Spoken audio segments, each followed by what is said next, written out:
Chapter 11. The Wicked King and Googly-Goo. When our friends approached the great doorway of the castle, they found it guarded by several soldiers dressed in splendid uniforms. They were armed with swords and lances. Cap'n Bill walked straight up to them and asked, "Does the king happen to be at home?" "His magnificent and glorious Majesty King Krul is at present inhabiting his royal castle," was the stiff reply. "Then I guess we'll go in and say how d'ye do," continued Cap'n Bill, attempting to enter the doorway, but a soldier barred his way with a lance. "Who are you, what are your names, and where do you come from?" demanded the soldier. "You wouldn't know if we told you," returned the sailor, "seeing as we're strangers in a strange land." "Oh, if you are strangers, you will be permitted to enter," said the soldier, lowering his lance. "His Majesty is very fond of strangers." "How many strangers come here?" asked Trot. "You are the first that ever came to our country," said the man. "But His Majesty has often said that if strangers ever arrived in Jinxland, he would see that they had a very exciting time." Cap'n Bill scratched his chin thoughtfully. He wasn't very favorably impressed by this last remark, but he decided that as there was no way to escape from Jinxland, it would be wise to confront the king boldly and try to win his favor. So they entered the castle, escorted by one of the soldiers. It was certainly a fine castle, with many large rooms, all beautifully furnished. The passages were winding and handsomely decorated, and after following several of these, the soldier led them into an open court that occupied the very center of the huge building. It was surrounded on every side by a high, turreted wall, and contained beds of flowers, fountains, and walks of many-colored marbles which were matched together in quaint designs. In an open space near the middle of the court they saw a group of courtiers and their ladies, who surrounded a lean man who wore upon his head a jeweled crown. His face was hard and sullen, and through the slits of his half-closed eyelids the eyes glowed like coals of fire. He was dressed in brilliant satins and velvets, and was seated in a golden throne-chair. The personage was King Krul, and as soon as Cap'n Bill saw him, the old sailor knew at once that he was not going to like the King of Jinxland. "Hello, who's here?" said His Majesty with a deep scowl. "Strangers, sire," answered the soldier, bowing so low that his forehead touched the marble tiles. "Strangers, eh? Well, well, what an unexpected visit. Advance, strangers, and give an account of yourselves." The king's voice was as harsh as his features. Trot shuddered a little, but Cap'n Bill calmly replied, "There ain't much for us to say, 'cept as we've arrived to look over your country and see how we like it. Judging from the way you speak, you don't know who we are, or you'd be jumping up to shake hands and offer us seats.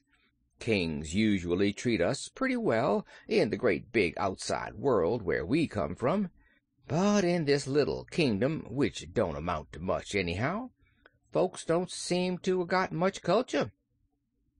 The king listened with amazement to this bold speech, first with a frown, and then gazing at the two children and the old sailor with evident curiosity. The courtiers were dumb with fear, for no one had ever dared speak in such a manner to their self-willed, cruel king before.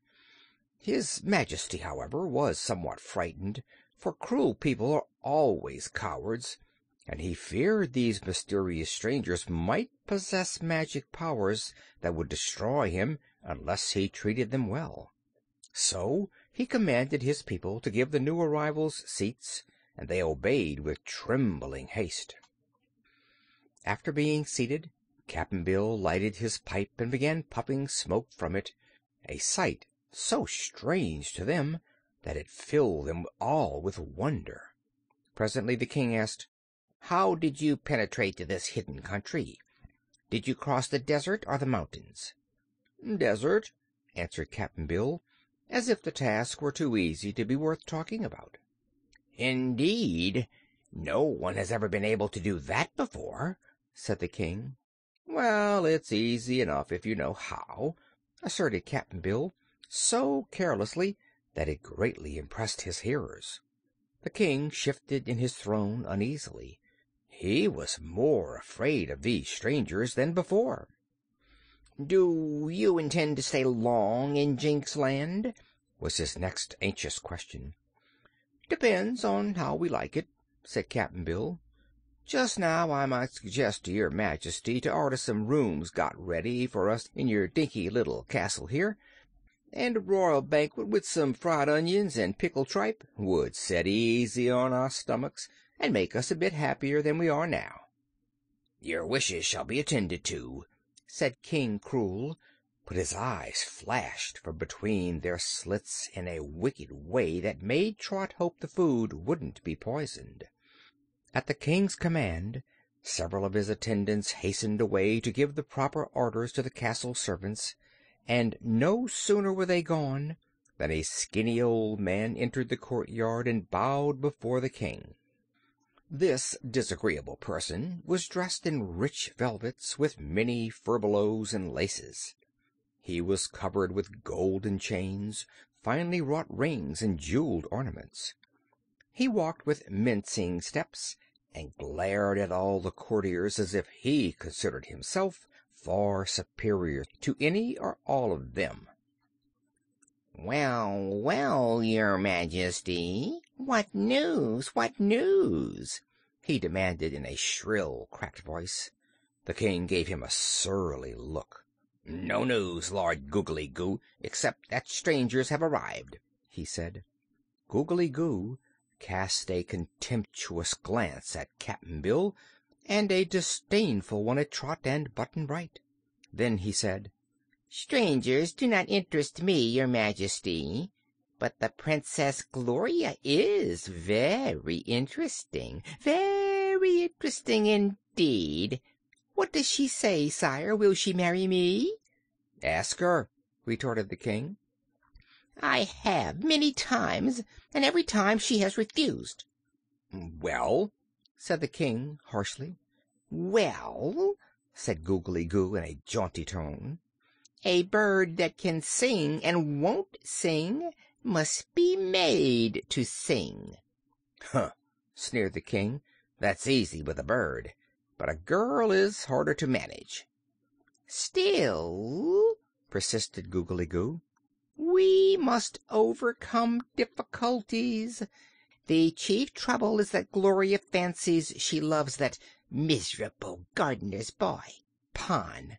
Suppose we throw Pon into the great gulf, your Majesty?"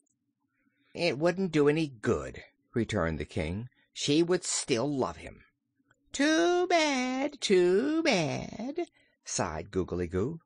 "I have laid aside more than a bushel of precious gems, each worth a king's ransom, to present to your Majesty on the day I wed Gloria." The king's eyes sparkled, for he loved wealth above everything, but the next moment he frowned deeply again.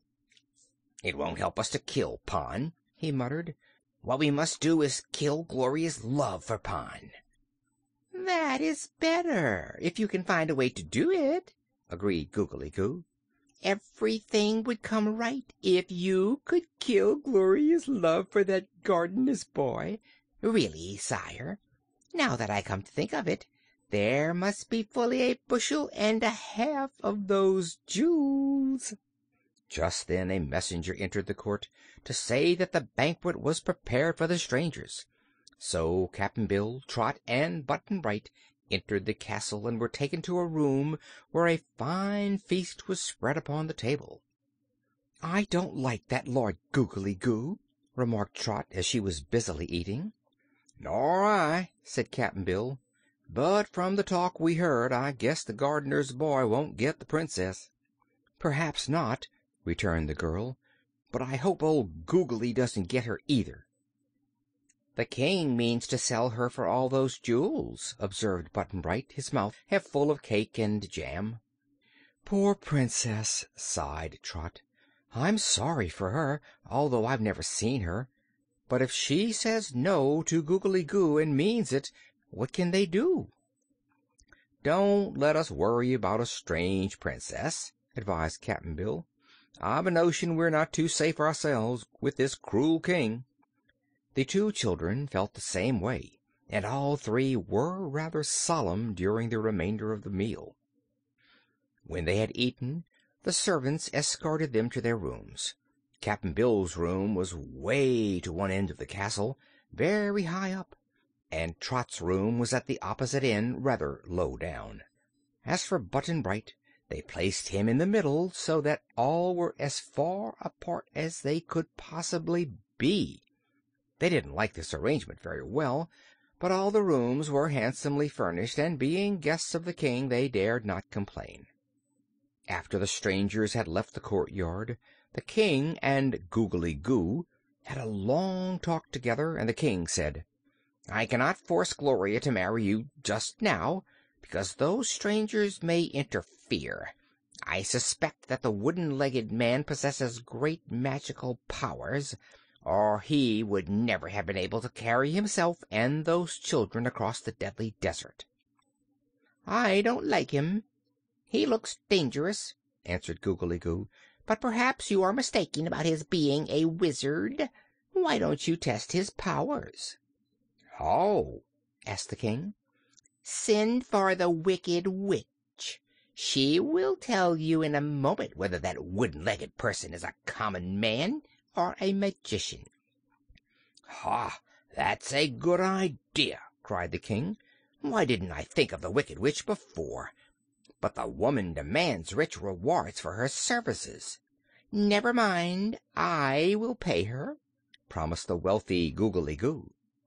So a servant was dispatched to summon the Wicked Witch, who lived but a few leagues from King Kreul's castle. While they awaited her, the withered old courtier proposed that they pay a visit to Princess Gloria and see if she was not now in a more complacent mood. So the two started away together and searched the castle over without finding Gloria. At last Googly-Goo suggested she might be in the rear garden, which was a large park filled with bushes and trees and surrounded by a high wall.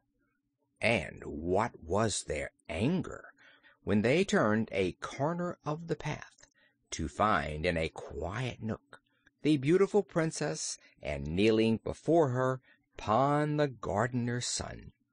With a roar of rage the king dashed forward, but Pon had scaled the wall by means of a ladder which still stood in its place, and when he saw the king coming he ran up the ladder and made good his escape.